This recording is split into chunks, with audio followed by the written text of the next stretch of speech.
l'histoire des méthodes de conservation des espèces est riche et complexe. Elle s'ancre dans des pratiques ancestrales et évolue en réponse aux bouleversements écologiques ainsi qu'à la pression sur les écosystèmes. Dès le début de l'histoire humaine, les populations ont développé des techniques pour préserver certaines espèces, souvent par nécessité. La chasse et la cueillette exigeaient un équilibre avec la nature. Les communautés nomades observaient les cycles naturels et comprenaient que la surexploitation d'une ressource pouvait mener à sa disparition. Au XIXe siècle, cette compréhension de l'interdépendance entre l'homme et la nature est devenue plus scientifique. Des naturalistes, comme John Muir aux États-Unis, ont plaidé pour la protection des espaces naturels. Cela a marqué les premières tentatives de sensibilisation à la biodiversité. Au XXe siècle, le concept de conservation a pris une nouvelle dimension. De nombreux États ont élaboré des lois pour protéger les espèces menacées. En 1973, la Convention sur le commerce international des espèces de faune et de flore sauvages menacées d'extinction, connue sous le nom de CITES, a été adoptée. Cette convention a renforcé la coopération internationale pour la sauvegarde des espèces. La conservation ne se limite pas à instaurer des réglementations. Les biologistes de la conservation, apparus dans les années 1980, se sont concentrés sur l'érosion de la biodiversité. Ils ont utilisé la génétique, l'écologie et la biologie pour élaborer des stratégies de conservation. Les réserves naturelles et les parcs nationaux sont devenus essentiels dans cette lutte. Ces zones protégées offrent un sanctuaire à de nombreuses espèces. Le développement de nouvelles technologies a également renforcé ces efforts.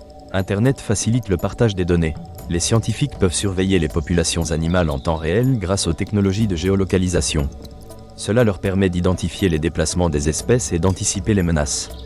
Par exemple, les grands requins blancs de la côte californienne sont suivis par des balises de système de positionnement global, fournissant des informations sur leur comportement migratoire. L'apparition de la biologie de la conservation a mis en évidence l'importance de la diversité génétique. Les programmes de reproduction en captivité, destinés à réintroduire certaines espèces dans leur habitat naturel, doivent préserver cette diversité. Parfois, ces efforts réussissent, comme le retour des bisons dans les grandes plaines des États-Unis, mais ils présentent également des défis.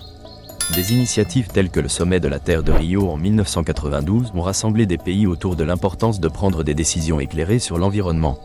Cet accord a mis en avant des concepts intégrés de conservation qui prennent en compte le développement durable. La conservation doit coexister avec les besoins des populations locales. Cette approche reconnaît que l'humain fait partie de l'écosystème et respecte les savoirs traditionnels. Un exemple révélateur de cette approche est le projet de restauration des mangroves à Madagascar. La déforestation massive menaçait les écosystèmes locaux et la vie des habitants. Des organisations non gouvernementales ont collaboré avec les communautés pour développer une stratégie de replantation. Les résultats sont probants.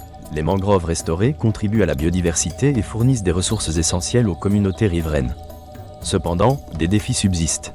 Le changement climatique complexifie la conservation. La montée des températures et l'acidification des océans menacent la vie marine et terrestre. Certains scientifiques envisagent des solutions radicales et controversées, comme la géo-ingénierie, bien que ces propositions soulèvent des questions éthiques sur l'intervention humaine. La conservation nécessite une interaction entre science, législation et efforts communautaires. Chaque mouvement en faveur de la biodiversité représente un pas vers une meilleure compréhension des dynamiques écologiques. La sensibilisation est primordiale. Les jeunes générations doivent être intégrées dans ce processus pour encourager un comportement responsable envers la planète. Les initiatives modernes de conservation vont au-delà des réglementations. Elles se concentrent sur l'implication communautaire, l'éducation et la coopération internationale.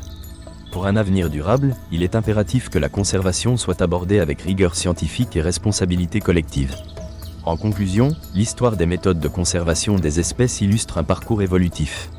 Des pratiques d'observation et de nécessité se sont transformées en approches globales intégrant science, technologie et connaissances traditionnelles. Ce chemin est parsemé de défis, mais chaque pas nous rapproche de la préservation de la biodiversité. Préserver notre planète dépasse le cadre d'un seul pays. La sauvegarde des espèces et des écosystèmes est un héritage crucial pour les générations futures. C'est un appel à l'action, une invitation à être des gardiens attentifs de notre Terre.